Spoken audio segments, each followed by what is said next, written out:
हे guys, Priyanka Patil here from tech Tadka 24/7, महाराष्ट्राचा most energetic digital tech news channel.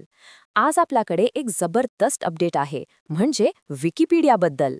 तुम्हाला तर माहीत आहेच, सध्याच्या इंटरनेटवर जिथे सगळीकडे AI स्लॉप आणि टॉक्सिक सोशल मीडिया आहे, तिथे विकिपीडियाला लास्ट गुड वेबसाईट म्हटलं जातं. पण अरे देवा, ह्यांना पण आता प्रॉब्लेम येत आहे. म्हणजे ह्युमन पेज व्ह्यूज 8% कमी झाले आहेत इयर ओव्हर इयर. खरं तर विकिपीडियाच्या बॉट डिटेक्शन सिस्टममध्ये एक अपडेट झालं आणि तेव्हा कळलं की मागच्या काही महिन्यांमध्ये जे खूप जास्त ट्रॅफिक दिसत होतं ते खरं तर बॉट्सकडून येत होतं, जे डिटेक्शन टाळण्यासाठी बनवले गेले होते.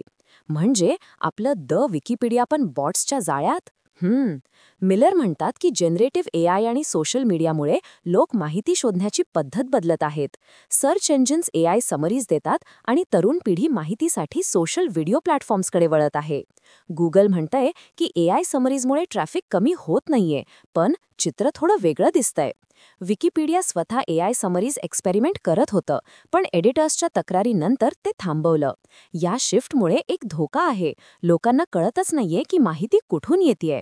वरीड कमी विजिट्स म्हणजे कमी व्हॉलंटियर्स कंटेंट अपडेट करायला आणि कमी इंडिव्हिज्युअल डोनर्स सपोर्ट करायला.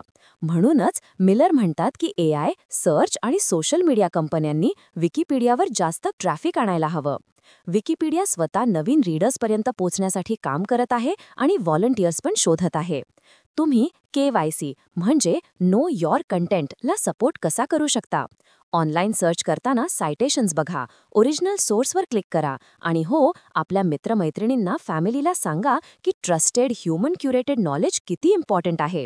कारण जनरेटिव्ह AIच्या मागे पण रिअल पीपल आहेत ज्यांना सपोर्ट मिळायला हवा. So let's support Wikipedia. #TechTadka 24/7, #Wikipedia, #AI, #TechUpdate, #Digital India.